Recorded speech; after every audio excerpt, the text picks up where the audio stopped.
Hey, this is Seth Peak with Peak Realty coming at you again here with another video with my buddy Harry Bennett of Equity Reach Mortgage. What's going on, Harry? Oh man, it's always a pleasure. Always a pleasure. It's Thank you. coming to the end of the summer when we're recording this. It's finally in the 80s here in North County. It's been 100 and plus for like about a month now, so we're starting to feel it. We were getting into the 90s, and I can only imagine what North County is feeling like. Oh, yeah. So I think yesterday or the day before it was hotter and slow than it was in Atascadero. Really? Yeah, Interesting. just a few degrees, but anyway, talk about the weather. How exciting! Right. But, we were wanting to talk today about relationships between vendor partners. Specifically, I'm a realtor. Harry's lender, and how important that is to our clients. And I think 100%, what a lot of people, it's underrated is having a really good lender realtor partnership. As a realtor, I know I can kind of select from 1 to 2 to 3 lenders depending on the situation. I know as a lender, you have 1,000 realtors that you know. But for me, the invaluable part of having a good partnership like you and your folks at Equity Reach Mortgage is that whenever we do a deal together, we have this really good relationship to where when we talk to each other on the phone, we call, we try to get updates, we're looking for information. We feel comfortable that we can maybe have more difficult conversations with each other, right? Absolutely. Yeah. Because sometimes when you have a realtor and a lender, for instance, and they've never worked together before, there's a level of courtesy of like, okay, well, I don't want to send a text at 6 o'clock at night because I don't know if he's, I'll send an email. And so when you get past that, and that's where the magic happens, when you get past that, and you have a team that's like, no, I'm going to call this guy right now at 8 o'clock because I know he's going to be able to answer my question. And that's building a really solid foundation.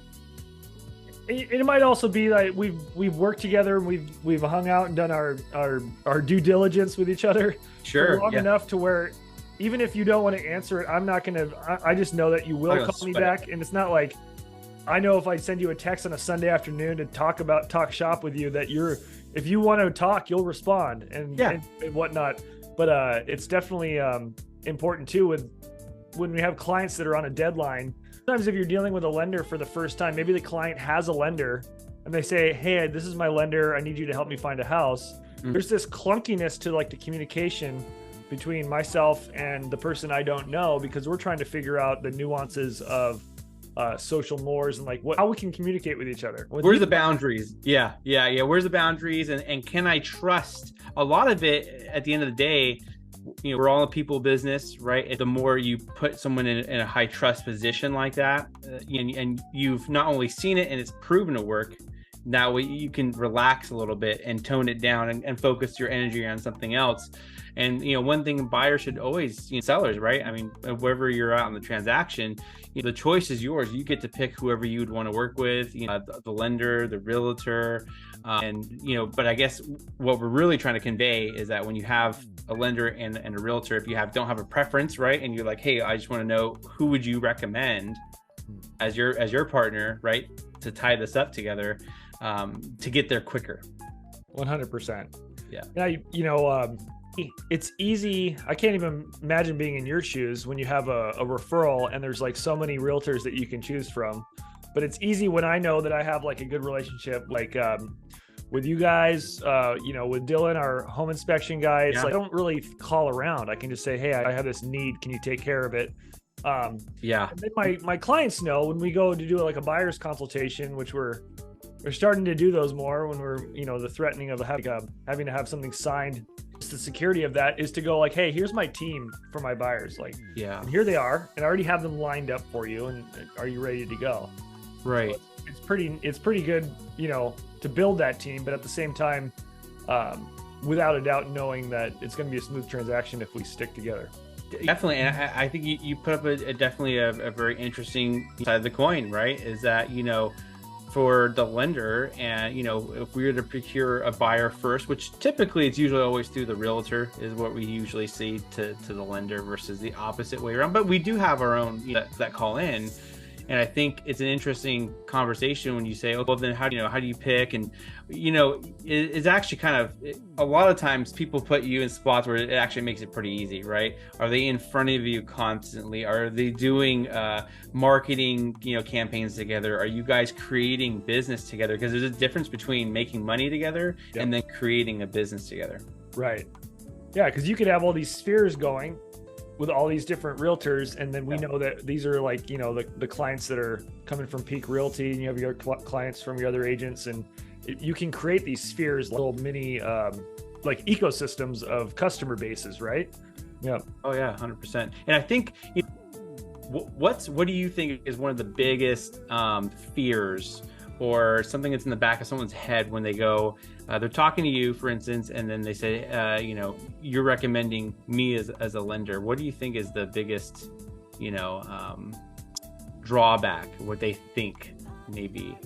Well, I think it's probably, if I'm putting myself in, let's see, it's been a few years since I applied for a loan for a personal home. It's different when you're buying an investment property. Yeah. When you're buying like a home, I think it's insecurity. It's opening your robe, as it were, like your closet, and saying, hey, Harry, here's all my crap. I've got like debt. I have this stuff I'm not really proud of, and I don't want to tell anybody about it. Yeah. And I think that if I was to wager a guess, that financial insecurity, not knowing exactly what they're going to need or what they have. And some people don't even know what they have in terms of equity in current home. They don't know, honestly, what their net worth is, And so they might come to you and go like, man, I feel like I'm flat broke, or like, I don't want this guy to know that I'm broke, or like, Yeah, absolutely. I think it comes down to people hold their money so close to the, it's a very sensitive topic, talking about finances. Yeah. So coming to a guy like you, I can imagine a lot of people might be like, I don't even know this guy. I feel like I'm telling him everything about me. And like, well, I always say, hey, you know what's probably the easiest and the best way to get there quicker is let me just pretend to be you for about a good 20 minutes. Let me just dive deep into your soul and really live you for a second. And then from your eyes, I can see, okay, that's not an option, but these three other options, or this one option is going to be the option. Right. And then, we can build it up from there. So do you think that, my guess is accurate in terms of like what people are afraid of when they get into the process? Oh, for sure. When they're talking to me, the biggest concern I usually see when someone's coming to me for a mortgage to see how much they can get pre-approved for is either A, they don't want to, that they are hesitant to let me see, right? And it's like, look, I am not a judgmental person at all with debts or car payments or whatever it is you want to do. But if you have a goal to get to X, Y, and Z, I want to help you get there. Yep. And then here's the way we can do it, right? And then the other part is, a lot of people say, I don't want you to pull my credit. I'm not ready. I don't want. Okay, that's fine. We actually don't want to pull your credit because we actually incur a cost, right? And that's complimentary that we don't charge to our clients at all. Right. So that is a complimentary pre-approval process to get a pre-approval letter and a consultation. So it's like, I don't need to pull your credit at this time unless you are completely ready to make offers. Right. And so at that point, you just do the whole thing based on paper. You tell me the truth, and then I'll spit out what I think is probably most likely accurate. It's super important too. The analogy is running through my head where someone's coming to you. If you go to a therapist or like a life coach, and you don't tell them everything about you that might be the reason why you are. You don't tell them the things that you feel are icky, and then at the end you don't get any help because you never revealed anything to them, right? Yeah. Or so when people want to do business with me, and perhaps I can project and say with you, it really helps when they're 100% honest with like, this is the house I want to buy. This is like the neighborhood I want. I don't want a detached garage. Being super specific with what they don't want and what they want. So that way, when we look for them and when you're funding it, when we find the match, their finances with the home they want, it's just like, boom, escrow, done. Clean. Get there quicker. And I think the other piece too, when I guess the big misconception today is that buyers, depending on the relationship they have with the realtor, right? If they have a deep connection with the realtor, they're really going to trust the realtor, and they're really going to be getting receptive to the advice. However, I think that a lot of buyers today still feel like, oh, they're referring me to this lender. Oh, right. Because they're going to get some type of a kickback or something like that, and it's a money driven. It's really not. It's actually against RESPA law regulation that we cannot provide kickbacks to each other for referrals, right? So when it's a true referral, right, it's actually just based on their work performance. Sure. And would you recommend them, right? You Right. can work with whoever you want, always, but when it comes to referral money, there is no referral money. So I think that is the other big piece too that people think is going on behind the scenes, and it really doesn't happen.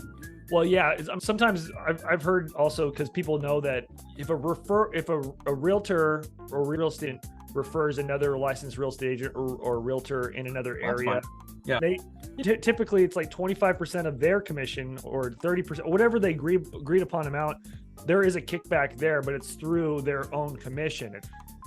It's not. So sometimes people think that the lender, realtor, exactly. Right. So that's why sometimes people think that the realtor lender connection is the similar situation, which it is completely not.